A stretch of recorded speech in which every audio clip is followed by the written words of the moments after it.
20 টাকায় 6টি ফুচকার বদলে 4টি ফুচকা কেন দেয়া হলো? এজন্য রাস্তার উপর বসে কাঁদতে শুরু করেন এক তরুণী। অদ্ভুত এই ঘটনা ঘটেছে ভারতের গুজরাটে। সংবাদ মাধ্যমের প্রতিবেদন অনুযায়ী বড়োদরার সুরসাগর এলাকার বাসিন্দা ওই তরুণী স্থানীয় এক ফুচকা বিক্রেতার কাছ থেকে ফুচকা খেতে গিয়েছিলেন।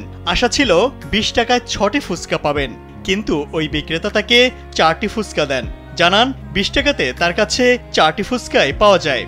আর এতেই প্রতিবাদে নামেন ওই তরুণী। ন্যায় বিচারের দাবিতে রাস্তায় বসে কান্নাকাটি শুরু করেন। তার এমন কাণ্ডে যানজট বেঁধে যায় ব্যস্ত রাস্তায়। এরপর পুলিশ এসে পরিস্থিতি নিয়ন্ত্রণে আনে।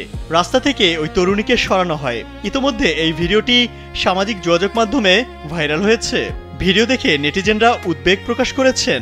একজন ইন্টারনেট ব্যবহারকারী লিখেছেন, দ্রুত গতিতে গাড়ি চলাচলের মধ্যে তরুণী যে কাণ্ড করেছেন তা উদ্বেগের, কারণ যে কোনো সময় দুর্ঘটনা ঘটতে পারত।